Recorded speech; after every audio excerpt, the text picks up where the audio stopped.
people ask me all the time, what does it take to be happy? And I always tell them it's really simple. One word, progress. Progress equals happiness. If you keep growing, you're gonna feel alive. And if you keep growing, you're gonna have more to give. And when you're growing and giving is when life is magnificent. It doesn't matter how many statues, Oscars they give you, or Emmys, or how much money you have in the bank. We've all seen people have all those things, and I get the phone call because they're depressed, or somebody commits suicide in that area. So it's really an inner game, and I think that's what's missing for us today. Everybody's focusing on the outside world, and hell, there's a lot of things in the outside world you'll never be able to control. You can influence, but you can't control it. Tony Robbins, welcome to the show, man.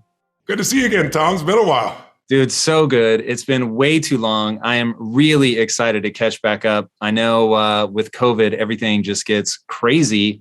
But watching how you've moved, not only through COVID, but starting before that with Money Master the Game, you really inspired me to think, even professionally, to think very differently about how I was trying to help people. And that's really where I want to start. I think we're going to talk about a lot of things today, a lot of them oriented towards the future, but all with this idea of how you've really started looking at what are the most important things that society could be focused on, and then writing these incredible tomes that you're delivering to people that are life-changing. And, I think I told you before that when I read Money Master the Game, of course, at the end, you get into that really emotional bit, and you had me a mess. And I was really blown away by how you're trying to bring these big ideas to people. And now with the new book upcoming, which I have not read, full disclosure, and we couldn't get a copy of it, but it's not out yet. We'll have it in a few days. I'll send you one. Dude, please, because I know some of your stance on regenerative medicine, but walk me through, what was the idea behind going into these big buckets? Is it just that this is what you think humanity needs, or is there something else driving this? Well, no, I've always taught all the areas that I thought matter. I mean, if you look at a person's life, most people major in minor things. Jim Rohn, my teacher, used to say that to me all the time, meaning they know about all kinds of things that don't matter. But there's maybe a half dozen things that matter most. There's your body, there's your emotions, there's your relationships, there's your finances, there's your career or your sense of mission or your business. And then there's the spiritual side of life. And so I've always taught on all those areas. But in 2008, when all hell broke loose the first time, I've worked with Paul Tudor Jones, one of the top 10 financial traders for now 26 years. And so I knew a little bit in this area. Most people don't know. I know the details of. You know a lot, man. Hearing you talk about finance, you are freakishly knowledgeable. I've seen you on stage with people that make a living doing it. And not only do you keep up, in many ways, I think they're listening to you as closely as you're listening to them at this point. How do you learn that stuff that deeply? Well, I go for total immersion. It's like if you learn language a little bit at a time, 2-3 years from now, you don't speak the language. But if I dumped you into Rome and said, you're not leaving for 8 weeks and there's no teacher, you're going to be speaking Italian before you leave there. So I'm a big believer in total immersion, but I also believe in modeling the best on earth. So in Money Master the Game, fortunately, I have access. So it's like, I'm going to interview 50 of the smartest financial people on earth, and everybody who's made it from nothing to multi-billionaire. And they all did it different ways. And I'm good at pattern recognition, and I'm good at pattern utilization. In fact, I would say to your audience, in 2040, which sounds like a long way from now, 18 years ago like that, your mind will be blown. Half the jobs we have today, according to Oxford and a variety of other universities, are going to be gone. They're replaced by robotics, by algorithms. You know the game.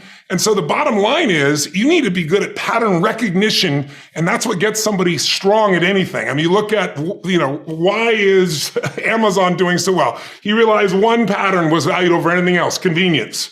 Right? If you look at Tom Brady, a friend of mine, he's got pattern recognition like nobody else at 43 years old. He's able to do things no one dreamed could be done. He's got more Super Bowl rings than any team. So I said, I want to go to the best people on earth and see, what do they see that none of us see? What's the pattern? Then you got to learn pattern utilization. It's one thing to see it. It's another thing to use it. And then if you're good after a while, you get to pattern creation. It's like if you learn to play the piano, most people play other people's music. And then there's a point you've learned so much that you're able to create. And I think those 3 skills are the most important skills. So I look at the areas that matter most and say, who already has that extraordinary pattern recognition utilization? So I go to Ray Dalio, who's, returned more money to investors than anyone alive. he's going to have a different level of understanding than the average person. And because I immersed myself so much, most of these interviews are supposed to be 30 minutes. And the average one was 3.5 hours. And so, but like Ray Dalio is now a dear friend of mine. I can pitch and catch with him because I came so over-prepared and because I could, again, not just catch the ball he threw, but pitch it back. And so to me, that's what I did. I did for Total Immersion. It was a 3.5-year project. And then expanded. I wrote, Unshakable after that because I saw what was going to happen in the markets and I wanted people prepared. And that's why I'm doing Life Force right now. Life Force was driven because I've always taught health elements. You and I are both kind of biohackers in our lives. I have to be. My average seminar is 12 or 13 hours a day. I go 4 days minimum. Over the last few years, I've had all these groups that measure Olympic athletes and professional athletes measure me. And to give you an idea, I burn 11,300 calories in one day on stage. No one believed it. I didn't believe it either, but I do. I burn 4,000 before I get on stage. Chess masters burn 4,000 without moving. So that's basically what happens. But I also, to give you an idea, I push my body, lactic acid. If you're running with a friend and you get where you can't speak anymore, you're at a 4 of lactate. I'm at an 18 of lactate and still speaking. They just couldn't believe it. I have 15 pounds more of lean body mass than the average lineman does in the NFL.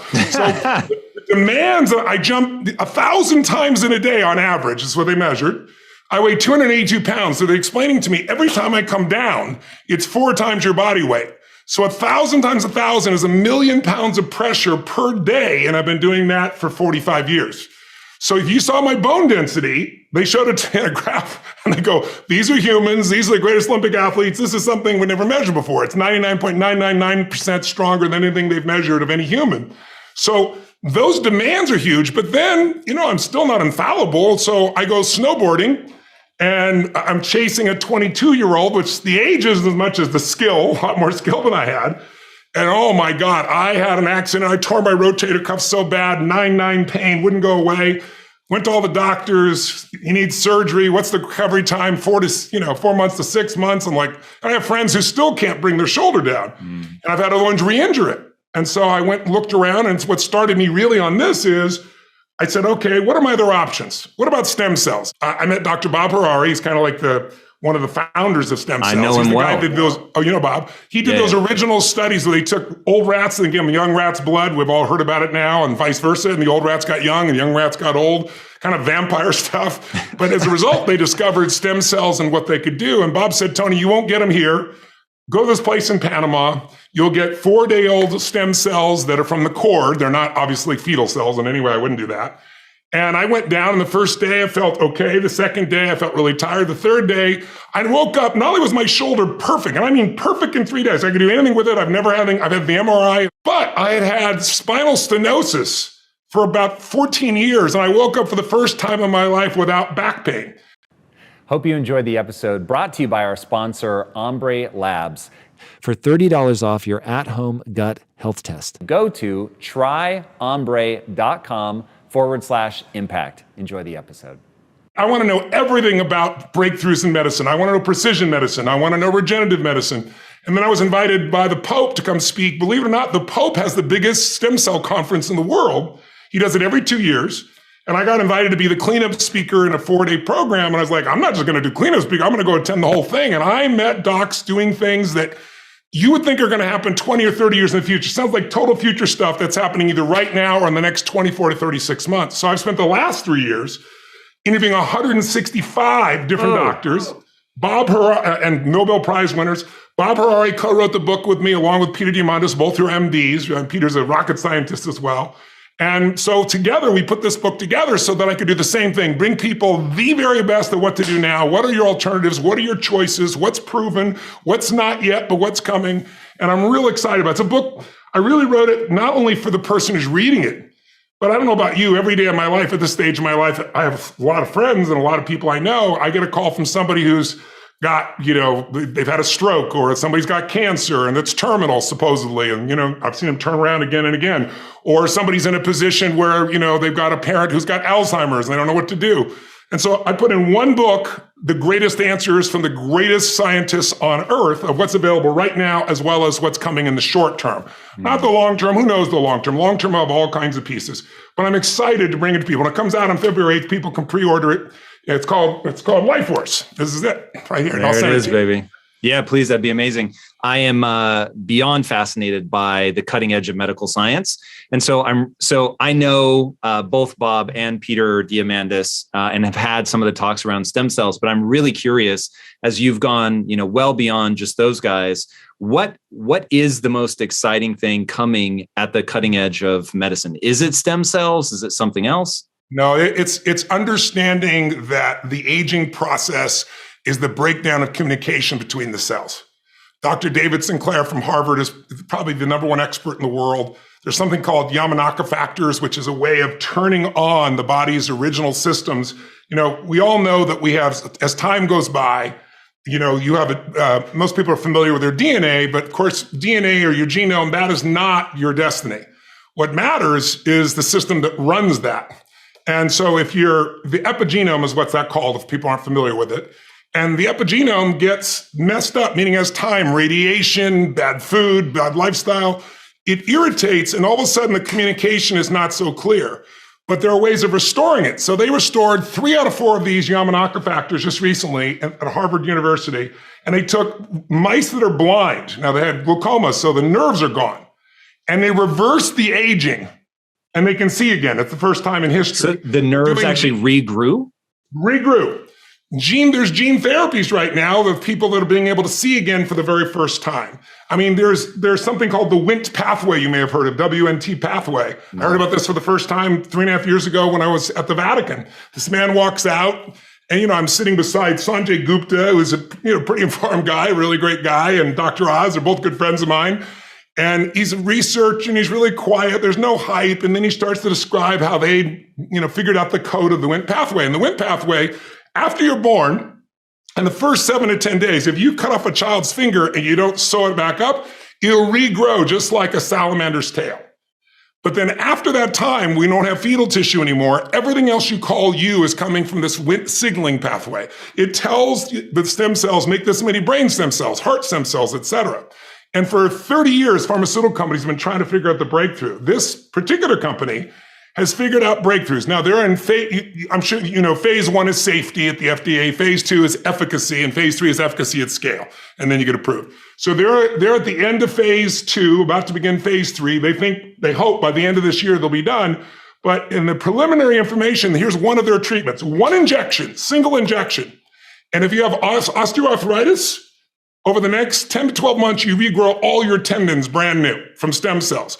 And it's from a new epigenome, like when they made Dolly, when they duplicated, a sheep way back when, right? Well, how did this old sheep create a brand new sheep without all those problems? Because the epigenome gets reset. So they figured out how to make that happen through your Wnt pathway, and it has all kinds of impact. There's 8 different cancers that they're working on treatments for. There are things that'll just blow your mind. So I couldn't give you one thing. There's spray-on stem cells, like, most people don't know it, but if a fireman or policeman or someone falls into a fire and you burn your face off, we've all seen people who are scarred for life. The standard treatment is to put cadaver skin on there for you to try to keep you alive and make things go. They now have in 7 hospitals in the United States where they can take your stem cells and spray them on your face. And I have them in the book. The pictures will blow your mind. From grotesque to you could barely tell anything happened in a period of 3 weeks. Jesus. I mean, it is mind-boggling.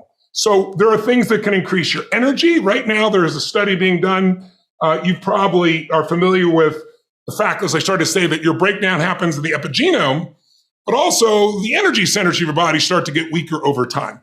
And there are now new discoveries of how to stimulate the body so that that epigenome cleans itself off, like gets rid of the static, makes it clean again. In other words, does repair while simultaneously firing off the furnaces of energy in your body. And one of the studies, there have been a lot of animal studies, obviously, and they don't always translate. So you have to be careful about animal studies. They're intriguing, but we don't know for sure until you do with humans. And in the animal studies, an old rat, which I forget how many months it is, but let's call it a 60-year-old rat would be the equivalent for a human.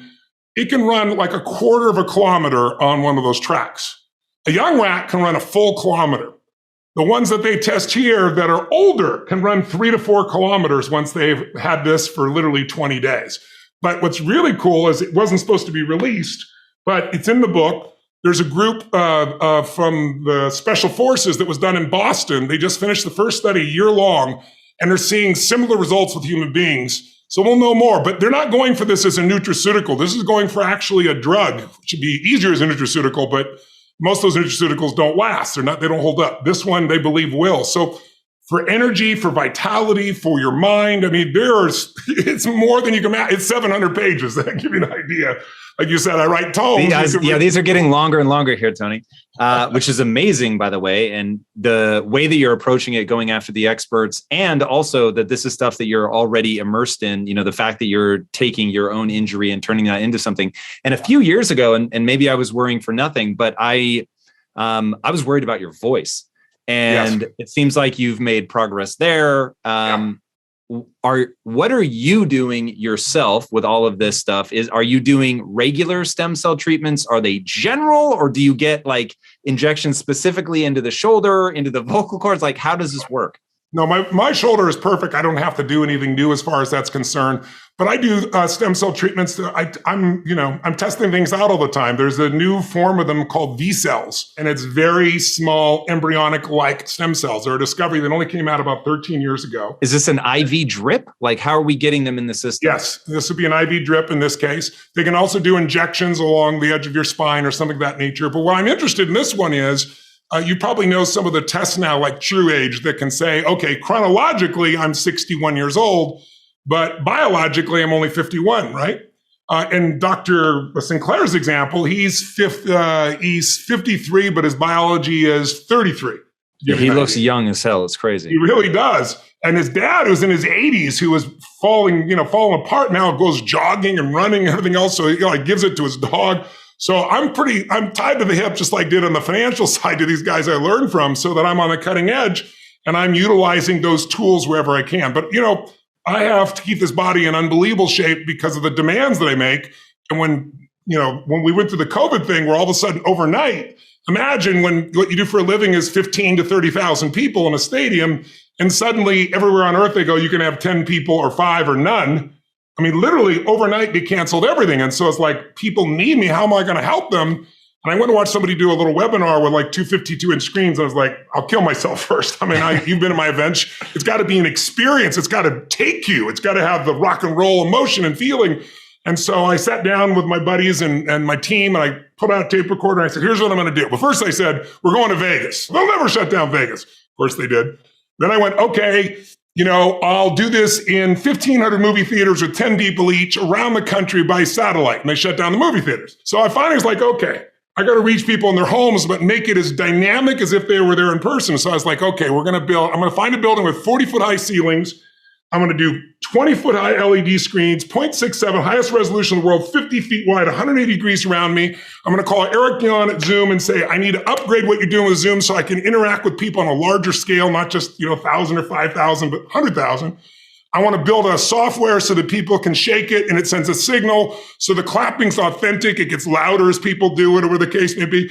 And did the whole thing, brought 7 companies together and said, we got to build this. And they said, this is a big project. Maybe in 9 months. I said, no, you got 9 weeks. Went through, got rid of a lot of the people, and we pulled it off. And so I've seen more people this year and last year in these events because I have people from 195 countries, every country in the world, participating in every time zone too. If you can imagine, I'm starting at 10 a.m. in Florida and it's midnight in Australia, right? Mm-hmm. And these people are going from midnight till 1 in the afternoon the next day, 4 or 5 days in a row, and staying completely engaged and saying they have the time of their life. So we kind of cracked the code. Now I do both.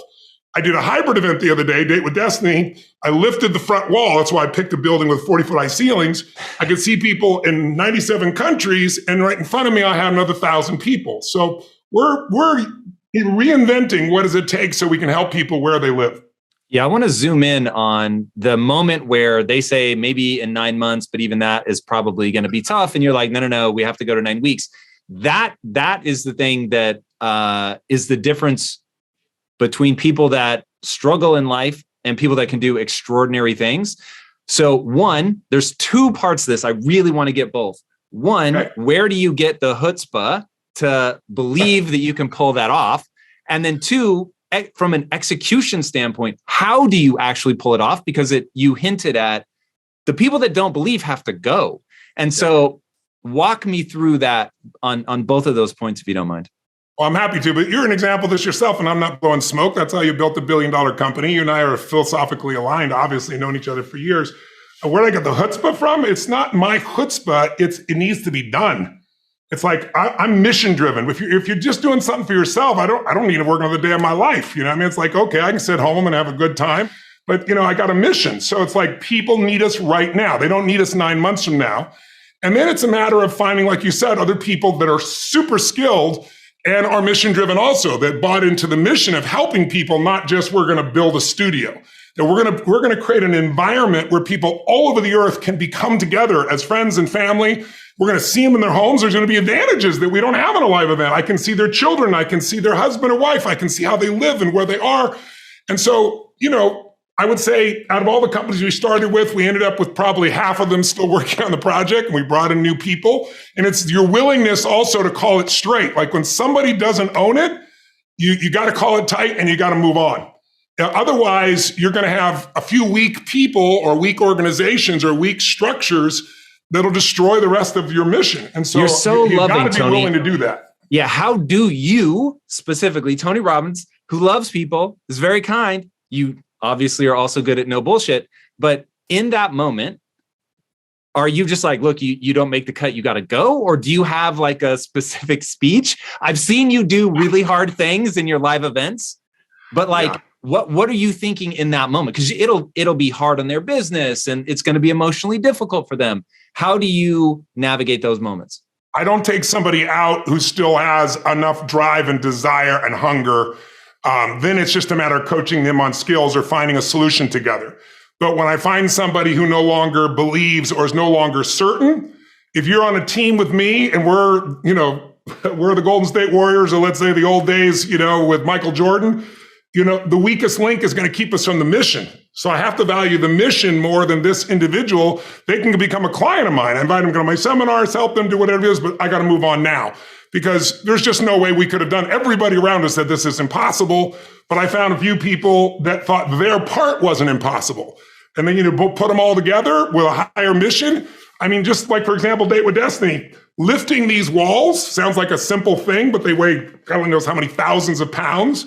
And the, COVID, you got all the problems of the breakdown of being able to access something overseas. So I sent planes, I had people overseas. We're getting things. We did it all in less than a week to be able to actually lift those. And then I told my platinum partners, which is my audience, I said, listen, it's a backstage pass. You're not going to see me. You're going to see me on screens. And when people at a giant event on this size, they watch me on screens anyway, but you'll be together.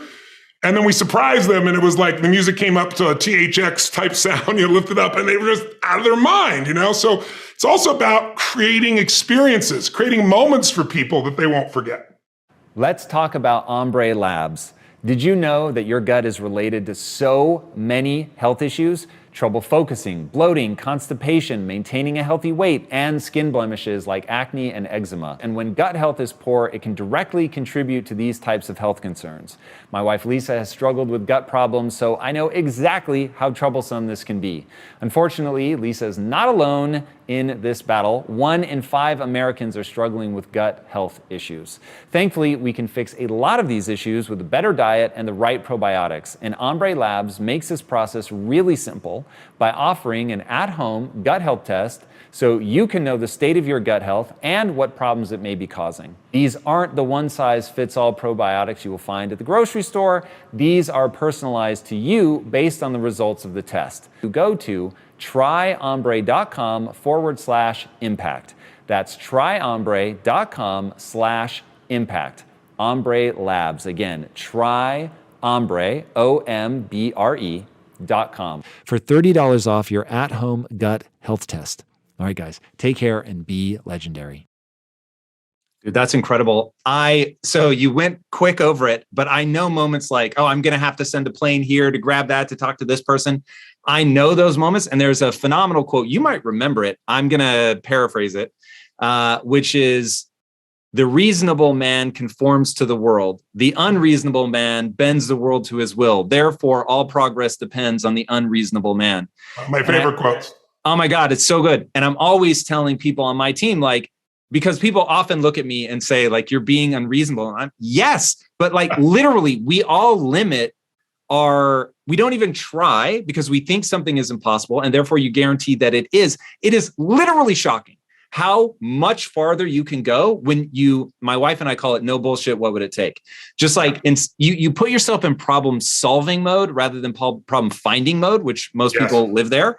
And you're just like, okay, there is a solution. It might not be something I'm willing to do, but there is a solution. And when you get into that mode and then actually have the willingness to keep going, it's freakish what you can accomplish. But most people just never let themselves be that aggressive. Yeah, I think I have a philosophy I teach everybody in all my teams. I have 105 companies now. It's mind-boggling. And all these radically different industries. We're now doing almost $7 billion in business. I had no business background, but it's a certain core philosophy that allows you to grow anything. But it starts with the people themselves. And my whole thing is one choice is no choice. Two choices, the dilemma. There's always three choices. Like you said, I may not like the choice, but it's there. But more importantly, I think it's getting people to see that what they thought was impossible is possible. The more you can give people an experience, like talk's cheap, but I've done enough things in my life with enough people at this stage. I've got a track record where it's like, I said it's going to happen. Most people say he's probably true. It's probably likely he's going to pull it off. Maybe I should jump on board. But the mindset has to be destroy any limitation and move forward, move forward, move forward. There is a way, move forward. And I think if you watch this, it's like taking off on a plane from, I'm in Texas right now. If I flew from Dallas here to go to Hawaii, you're off course about 90% of the time. I'm a pilot. What if every time you're off course, oh my God, I'm off course. Oh, I should freak out. Oh my God, I'm off course again. But you just tack back and forth and you land exactly where you want to be, 3,000, 4,000, 5,000 miles, away. And I think that's how we have to navigate. But most of us, and especially during these COVID times, most of us have been conditioned not to take a risk. People ask me all the time, what does it take to be happy? And I always tell them it's really simple. One word, progress. Progress equals happiness. If you keep growing, you're going to feel alive. And if you keep growing, you're going to have more to give. And when you're growing and giving is when life is magnificent. It doesn't matter how many statues, Oscars they give you, or Emmys, or how much money you have in the bank. We've all seen people have all those things, and I get the phone call because they're depressed or somebody commits suicide in that area. So it's really an inner game. And I think that's what's missing for us today. Everybody's focusing on the outside world, and how there's a lot of things in the outside world you'll never be able to control. You can influence, but you can't control it. This, your mind, your emotions, your body, you have 100% control over what you do with these things. And that's where the game is won. You win the inner game, then you win the outer game. But a lot of people spent their life trying to win the outer game. They won and they're miserable. So to me, success without fulfillment is the ultimate failure. And so many people are focused on success still, which to me is like, there's nothing wrong with it, but it's like success is getting what you want. Fulfillment is living what you're made for, and it's like fulfillment and success, they're not even the same universe. And there's nothing wrong with going for success, but you really got to figure out what you're made for. And nobody knows in the beginning. So you start where you are and you do what's in front of you, do what's next. And you keep growing until you start to discover, hey, this is my real passion. This is my real hunger and drive. And it can change. People go for 5, 6, 7 years, and then they usually question their business, their career, their body, their relationships. And then one of two things happens. They change direction and feel renewed, or they go, no, I got a great deal here. What the hell's wrong with me? And they recommit and they get stronger. But that's life. And if you don't grow, I don't give a damn how much you got going for you, you're going to be miserable. No, man, I totally agree. That's something that I heard from you many years ago that I've repeated so many times. It's so true. I think the way that I first heard you say it is progress is a foundational pillar of human happiness. Yes. I was like, damn, like that's so true. That idea of it just really sits at the foundation. I want to give you a Tony Robbins quote. And this is something going back to something you were just saying that I agree with incredibly well or very much, which is people have become hypnotized by a culture of weakness. And I was like, damn, like Tony's calling us out here. I agree with that. What is going on and how do we shake out of it? Well, if you're a student of history, there is a cycle of history that is plain as day. Good times create weak people. Weak people create bad times. Bad times create strong people. Strong people create great times. This is the cycle of history. 1,000 years of Roman history. There's a great book I recommend anyone read. I read it in 1997. It's not a beautiful read, but you need to understand it. It's called The Fourth Turning. Or you could read the book Generations, but it's about 700 pages, 800 pages. Bill Clinton gave me that book, and that's where I started. And it explains how our thinking, our process is so affected by the way we're raised generationally, the experiences we go through. So let me give you an example of why we're having challenges today and why I'm more than hopeful. Let's say you were born in 1910. Now, think of it this way first.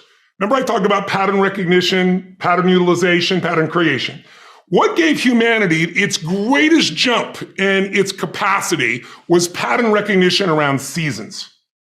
Up until that time, we were hunter-gatherers, barely able to survive. It all depended on what was happening in the environment. We were dependent on the outside world. But once we understood the seasons, that planting in the springtime and then taking care of through the summer, boy, in the fall you can reap. And then there's going to be winter and you got to hang on to this stuff so you can survive. Once we recognized that pattern, humanity transformed. Communities were created, eventually cities and countries and states, right? So think of it this way. There's also a pattern of your history as a human. 0 to 21, 19 to 2021 is a springtime where everything's easy. It's easy to grow. Growth happens. You don't have to do squat. Your body grows, life grows. And some of us had a more protected childhood. Some of us had no protection. We had to step up and take care of things when we were 7 or 8 years old. But regardless, overall, it's a time in which people look out for you. You're taught things. You consume what you're taught. But once you come 19, 20, 21 roughly, and sometimes it's 16 for some people, 25 for others, but you get the picture, you enter a new season of life. You go to the summertime where you start testing and go, well, this is what I was taught, but do I really believe this shit? This is what people say, but now I'm in a relationship, And so all of this next 20 years is an explosive growth period if you work at it from 21 to 41. From 42 to 62 is a reaping time. If you planted really in the spring and you pushed hard through the summer, you're going to reap. Now, if you didn't plant in the springtime, you're going to weep in the season. You're going to be like, I don't have any money, I don't have any time, I don't know what to do, where am I going? But that's a season of power. That's when you really start to be able to lead companies, businesses, environments, and so forth. And again, some people get there earlier, some later, but overall, generationally, that's it. And then 63 to 83 is winter. And that winter time is a little different for somebody, right? Now that time is, maybe it's time, I'm an elder in the community, now it's time for me to mentor, to communicate. And if you're lucky, it goes 83 to say 103, or the oldest living human is about 119 if you were lucky enough to do that. Maybe you get an extended period of time where you enter the next springtime. So there's seasons that you got to understand, because if you plant in the winter, I don't care how hard you work, you get no reward. If you bought a house, sounds wonderful, in 2007, normally great. 2007, probably not so great. You're probably just starting to do okay in the last 3 or 4 years, right? So there's a timing to things. There's a timing in your life. There's also timing in history. So imagine you're born in 1910. When would you come of age? 19 years old, 1929. What did you grow up with? World War I ended during that time. The whole world celebrated, and the roaring 20s began, and you're in your teens, cars, radios, parties. You can't wait to turn 19, 20, 21, right? And what happens? For that generation, right at that stage of life, the whole game, the wolves pull out from it, and people are jumping out of buildings. The economy goes to the floor. We got the Dust Bowl. But it didn't end there. Because what happened when they were 29? 1939, World War II. And you and I are too young to know it, but those around know that it looked like we were going to lose. Hitler was storming across Europe. It looked like life as we know it was over. And these people went overseas and became heroes. They faced such unbelievable, they were thought as flappers, they were thought as weak. They were a lot like a lot of the generation that you see today, Z generation, not so much because they're just coming up, right? But the millennial generation, by older people, I see them as weak. They're snowflakes, they're this and they're that, but they have technology, they have insights. And when the outside world is demanding enough, not yet, because they're still fearful, they will grow. And that's when things change. And so the season occurs. So think about the difference between the 30s and the 40s versus the 50s versus the 60s as we came after 63 into an American summer is a different mindset versus the 80s to the 2000, 2010. So we're right now halfway through winter. We're in another winter. It starts financially. Now it's gone to health, but we're far from it. It's going to be war. And it might be cyber war. It might be full-on war, but there's zero question that China and the US are on a collision course that's going to shape the direction of humanity. And so the people that right now are alive today are going to have to grow in that environment. I really think we're at a season where there's going to be a whole new level of growth. And what I just want to do is be one of the many sources that can give people perspective, because here's the problem. A year ago, people thought we were coming out of, got vaccines now, and we're coming out of COVID, and it's going to be all over now, and people are excited. But now, after going through 2 years of this, there's a lot of people now that no longer have a compelling future. Like, people talking about New Year's resolutions. Most people don't even have one because it's like they never followed through anyway, right? But at least they had something to look forward to. They're starting to get into learned helplessness. Learned helplessness is when something is so bad over and over again, you start thinking the problem's permanent. No problem is permanent. Or you start thinking the problem's pervasive because I haven't handled my finances, my whole world's over. Or because my relationship's bad, my whole world's over. Your life is bigger than that. Or all this is happening because there's something wrong with me. When you get to that point, you stop trying.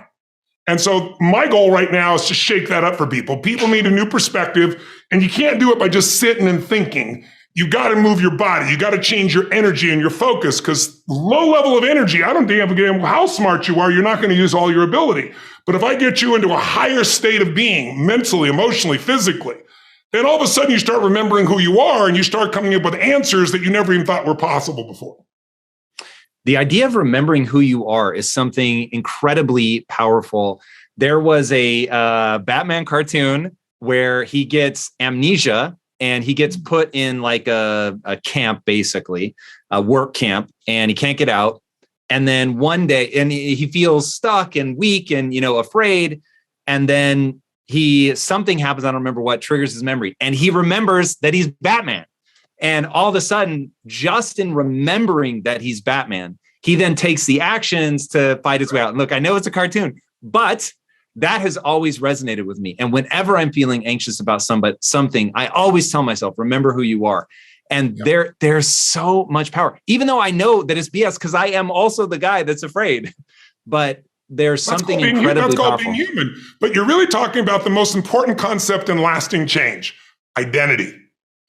We all define ourselves in certain ways. And most of us defined ourselves years ago, and we haven't done an update. And now you're in an environment where you're constantly told how bad it is, how terrible it is. So that stimulates the old part of the human brain, the fight or flight mechanism, the part of your brain that's always looking for what's wrong. So you can hide from it, or you can fight it, or you can freeze and hope it doesn't notice, or you can run from it.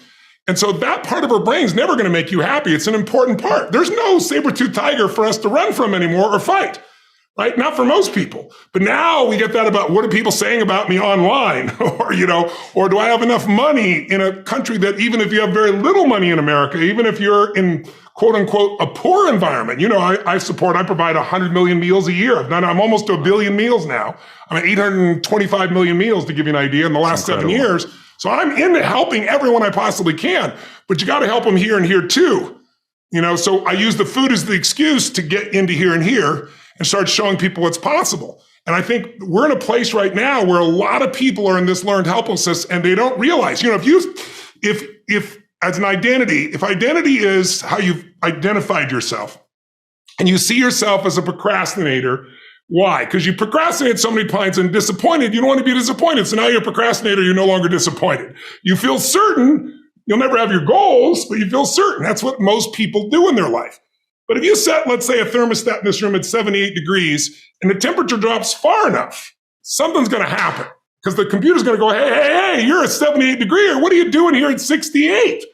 And the heaters kick on and suddenly you get this drive. I'm sure your listeners or viewers have had this experience many times in their life where finally it's not another day. I'm changing this relationship. I'm losing this weight. I'm going to finally do something. And then you push. Now, some people push, and they go beyond their comfort zone, beyond what they expect, not their goals. It's what they're used to. It's their comfort zone. And let's say that 68 degrees is where they're used to financially. It's not what they want, or their relationship, or spiritually, or physically. And they grow to 88, 98, 99 degrees. Suddenly the brain goes, hey, what are you doing here? You're not a 99 degreer.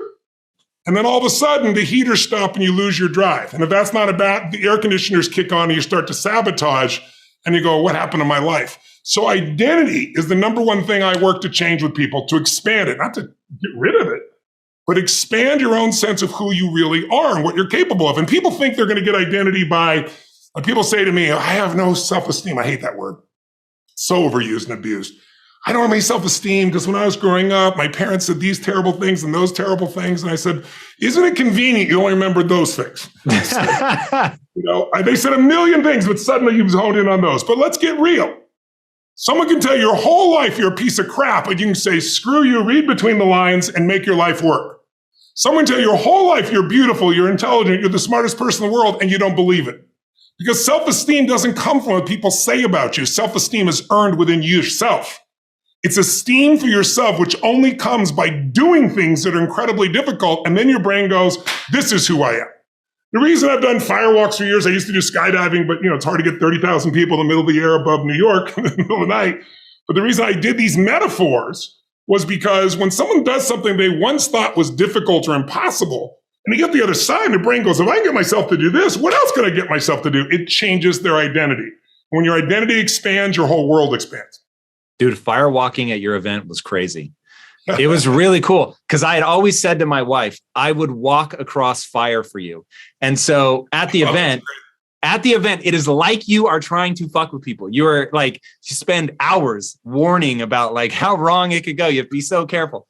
And so I was like, okay, wait, is he trying to freak me out? So this is like a bigger deal. And then as you're walking up to it, you feel the heat and you're like, oh shit, like these are actually hot.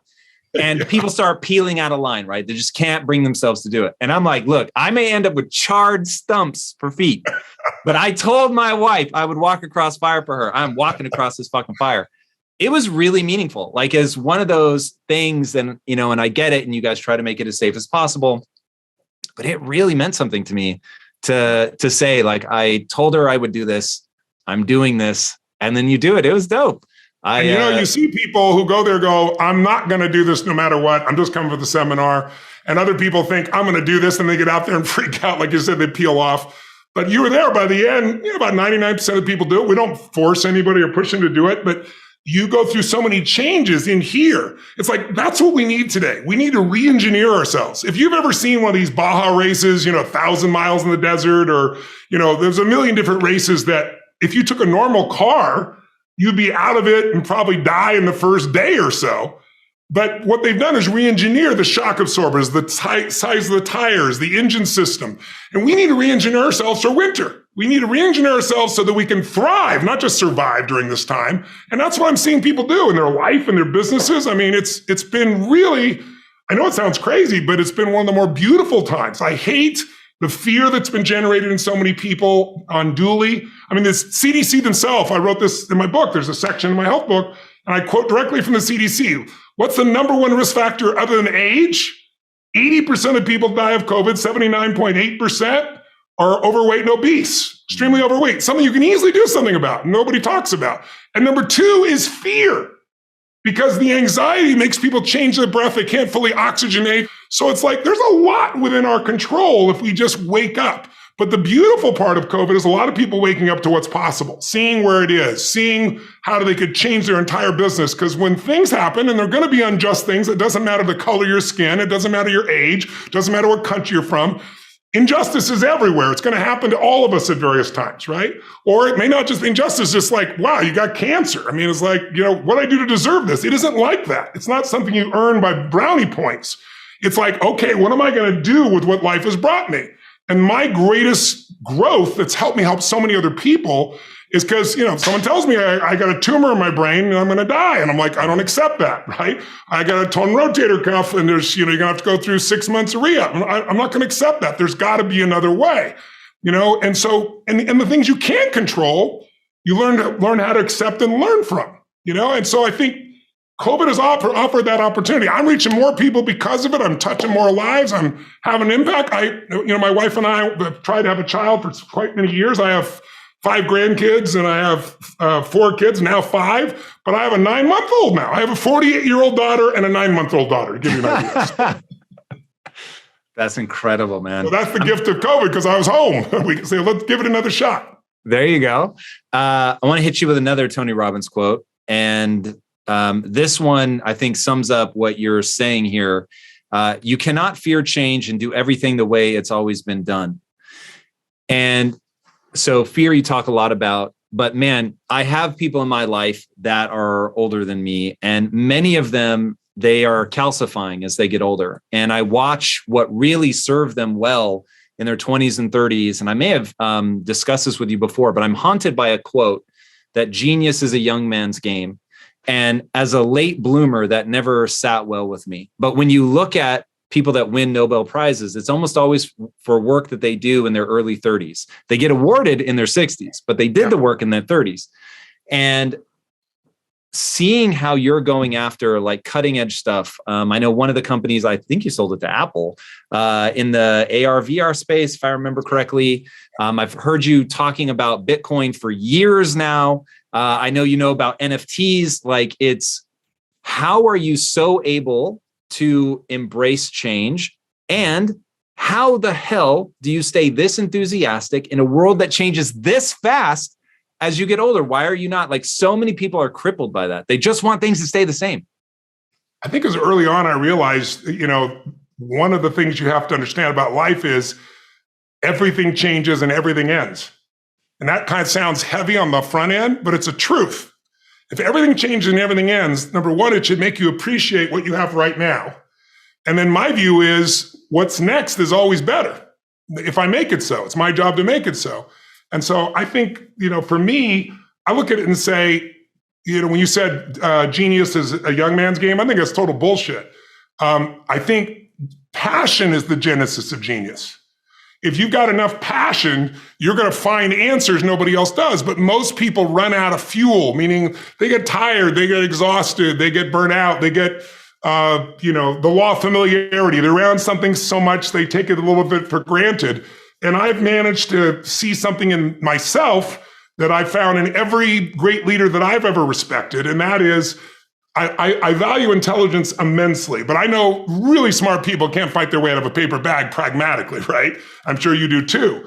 What I see as the one common denominator of people that are successful over a lifetime is the sustained hunger. Hunger is the number one factor. When I see somebody, I don't care what age they are, I don't care what their background is, if they're hungry to improve, to change, to make something happen. I mean, if you look at Richard Branson, he's as hungry today in his late 60s as he was at 16 years old in that crypt starting Virgin.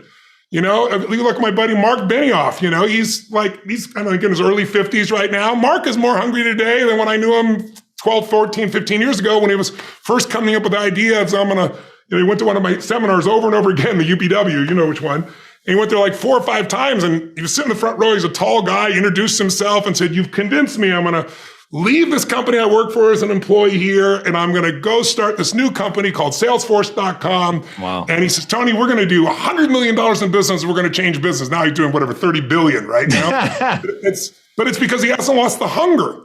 And I think the law of familiarity is what destroys a relationship. You get around somebody enough, you love them, but you don't have the same passion, same aliveness. And I'm just not willing to settle for a life without passion and aliveness. That's just like, there's so much to learn, there's so much to grow, there's so much to give, and I'm wired to grow and give. And I think anybody who gets wired to grow and give is going to have a really fulfilling life. It doesn't matter what you choose to do, you're going to be alive because you're going to make progress. And because you made progress, you have something to give. And we all, some people think they just want to get, but you get, and it's pretty damn boring, and it doesn't really expand your sense of identity of who you are. But if you're constantly growing and then taking what you learn, you're so excited about it, you share with other people and their life gets better, whether that be software you make or dresses you design or something you do in the health space that really gets people to enjoy their food while they're eating well. If you have those passions and you keep growing, there's no limit. It doesn't matter what happens in the short term with a pandemic or with a drop in the economy or whatever the case may be. These are all temporary when you realize life is lived in decades, not in days. So one thing that I find really powerful about what you teach is the need for massive action. You have this upcoming breakthrough challenge that you're doing for free. Yes. What is it? How are you leveraging that to help people concretize the stuff in their lives? I'll tell you where it started. It started in 2020 because about 6 months through the year, I hadn't figured out how to reach people yet and do what I was going to do.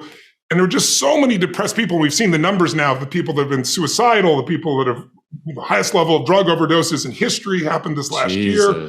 All this stuff, we thought we were going to help ourselves with COVID, with these shutdowns, but we destroyed human beings' experience of life by making them isolated and separated and alone. And so I thought, what can I do to help people? And so I was like, all right, I got to do a seminar for people. I'm going to do 2-3 hours of one day and just give people the best I can to give them a jolt and wake them up.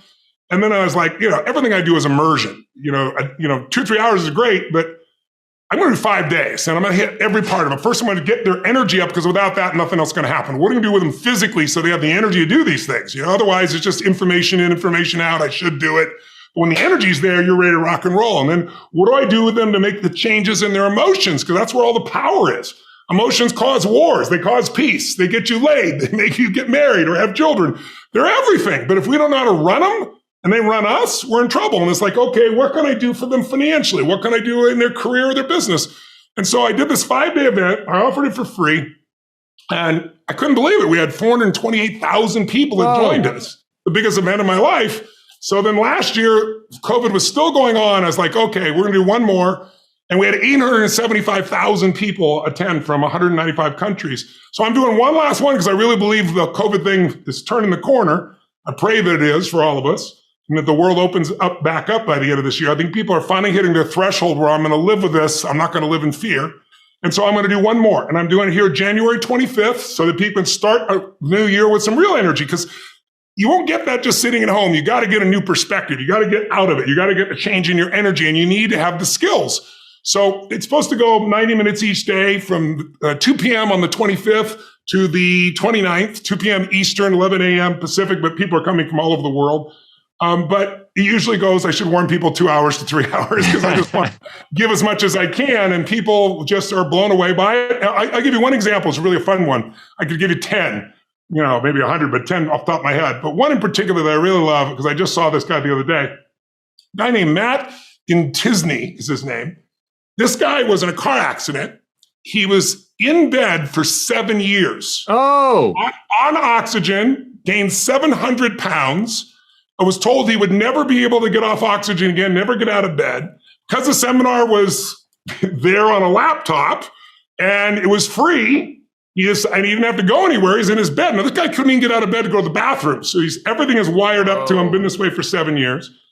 In just the first 2 days, he got so shifted and desired that he started doing these simple exercises. We showed a few people things they can do, but he did some he could do in his bed. Within, I think it was 5 weeks, he got off the oxygen.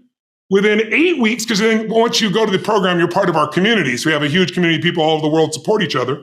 And so he got out of bed, made it to the bathroom for the first time in 7 years, walked for the first time in 7 years, then drove a car for the first time in 7 years. Wow. Well, he's lost 258 pounds. I said to him back then, I was like, look, you've lost already, I think it was that time, 100 pounds or something like that. I said, you lose another 50 or 100 pounds, you're going to be able to be mobile. You're going to be able to get in that car. You're going to be able to do things. And I said, I'll fly you to Palm Beach for my first live in-person event, UPW, and you'll be my guest. Well, he called me up and says, can I bring my girlfriend? Because he's now engaged. It's just unbelievable. So he came to the event, he walked the fire and everything else. And it all started because, he never would ever go to an event in a million years. He couldn't get out of bed. And now look at his life. And now he's inspiring all these other people around him, right? So it all started with him coming to the challenge. And and by the way, it's free. It's not partially free. It's totally free. and you don't have to go anywhere. So you really don't have any excuse other than you're not interested in your own life or making it better in 2022. So you don't want to miss this one. So all you got to do is go to breakthrough2022.com, breakthrough22.com, enroll yourself. And you might think of who's a friend or a family member I want to go through this experience with. And you're welcome to do that as well. That's incredible, man. I want to know about this hat. I've seen you wear it now, or at least that logo. Is it just about luck or is there something else? No. each of them have a different little piece on them, but what's underneath most of them, this one doesn't have it underneath it. It says, be a blessing, and then it says blessed. Because that's my philosophy. It's like every day, I used to have these giant mission statement, change the earth, change the world, all this shit. It's just like, what I want to do? I just want to help. So every day my prayer in the morning is, use me, Lord. And then whenever I meet people, I just try to be helpful. And it's like, sometimes you're helpful because you can give them a tool or strategy, you can turn things around. And sometimes you're helpful just because you can listen and care. And sometimes you're helpful because you've got an insight they need. So to me, it's the philosophy of life of be a blessing and you'll be blessed. That's what it's about. And I use the shamrock because it's not religious. It's like, you get really lucky when you're busy doing everything you can to help other people. I love it, man. It's really incredible. Dude, thank you for being such a leader in moving people into the future. You've, over 40 some years have been helping people shift state and think about their mind. And you've had such an indelible impact on my life. I'll never be able to state fully how much you impacted me at the darkest period of my life. So certainly eternally grateful. But again, the way you've started biting into these huge, important topics is just incredible. And to see the passion that you're approaching them with, I'm very curious to have some conversations with you about technology and where things are going in the future. Tony, I'm really blown away by you're such an adept learner. I think everybody understands you're an extraordinary communicator, but you're freakishly good at learning. And I don't hear you ever reference this, so I'll say it. You are very intelligent. And so to have your mind applied to these incredibly difficult problems and then match that with your ability to articulate them, really fucking extraordinary. And I'm super grateful. Where would you most... I wanted to say I appreciate your compliments very much. I want to say one thing. It really comes down to anyone can learn anything if it's important enough to you. What makes it important to me is not just my own life. It's like if I have a problem, my shoulder, my neck, whatever, and I can solve it, I know that there are millions of other people who can be helped by it. So it's like my drive is not just for me. That wouldn't be enough because it's easy to meet your own needs. It's not that difficult. But if you can find something that you care about more than yourself, your daughter, your son, your family, your business, your mission, your community, whatever it is, that's really the secret to energy and vitality and strength and really learning. And I think the other thing is, complexity is the enemy of execution. One of the things I want to do with people during this challenge is take things that seem so complex and make them so simple so you do it. If you have a business and you got this huge complex plan, you hired a giant consulting firm, they put it all together, it never gets implemented. You know it, you've been in your companies. Why? Because they make it so complex and it's somebody else's plan. What I really want to do for people at this challenge is get it really simple, things you can do right now to change your life. You can go to experience it that day, and then you get momentum. Day 1, day 2, day 3, day 4, and all of a sudden now what used to be hard to do is easy to do. And I think for anyone, you got to understand anyone can learn anything if you can just break it down to its simple core. And that's what I try to do most. No, man, you do it so well. Where can people follow along with you, engage with you online? Yeah, they just go to breakthrough2022.com and I'll see you on January 25th to the 29th. And then of course, TonyRobbins.com as well. I love it, brother. Thank you so much for this Thanks, chat. Brother. And I'll send you the book. I'll be excited to hear what you think of it. I know you'll be excited. I am very eager to read that for sure. So yeah, thank you very much. And thank you for joining. And everybody, for the love of God, read everything that this man has ever written. You could literally just blindfold yourself and pick any YouTube video that he's in. It will blow your mind. This man has changed my life more than virtually anybody. And I am confident that if you take action, he will have the same impact on you. And speaking of things that will have a grand impact, if you haven't already, be sure to subscribe. And until next time, my friends, be legendary. Take care. Peace.